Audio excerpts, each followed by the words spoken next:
now that we did description, I want to go to personalization. And again, since I'm already on a listing that's already made, I already have an example of it.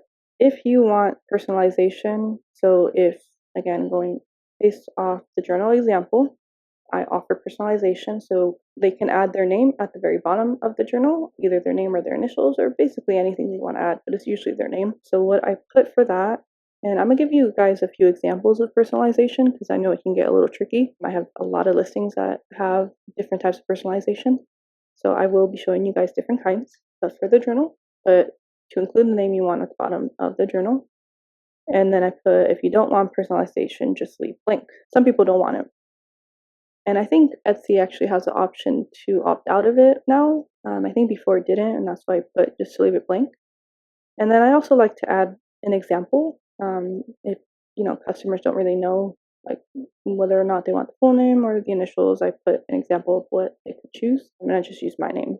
And then here you could put character limit. So for this, I put a limit because, and honestly, I can probably put less than this because there's only a certain amount of space I have at the bottom of the journal to put their name. So that is, like I said, if you need, or if you only have a certain amount of space that you can add, like I said, for my journals, there's only very little space at the bottom. So I do limit it. And like I said, I can even make this a lot less. I could probably make this like 30. But that's just one example of my journals. Let me go to another listing that also has personalization. So let's do my packaging stickers. So the reason my listings or these listings are inactive is because my printer died. And I haven't gotten a new one, so I can't really make these listings right now. But I believe, was it details? One. It was about actually. Yeah. Okay, so for this one, probably didn't see, but this product has the URL where people shop. Yeah, see. So this has the URL. So sometimes buyers forget to include their URL, so that's why I made the personalization mandatory, I believe. And so yeah, so here you can make it optional, but for this they have to include the URL because that's kind of the point of the sticker. So that's why I don't have this checked as optional. And then for the instructions, it just says please include your URL exactly how you want it shown. And then I included an example. And I think that's just more helpful to include examples for customers. So there's that one. But the next one I want to do, like I said, I have a few.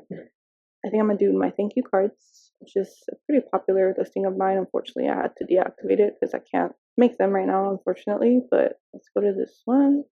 So before I even go to the personalization, the reason I have personalization for this one is because it basically the whole entire product is personalized.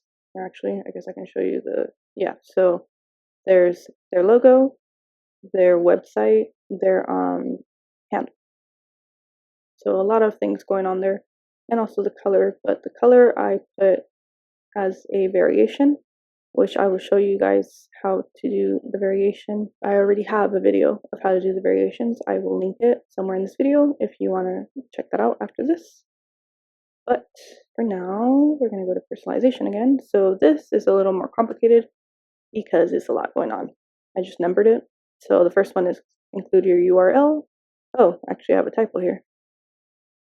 Oh, okay, I see. Huh, I wonder why that is. Okay, and then, so that kind of threw me off. So include your website URL.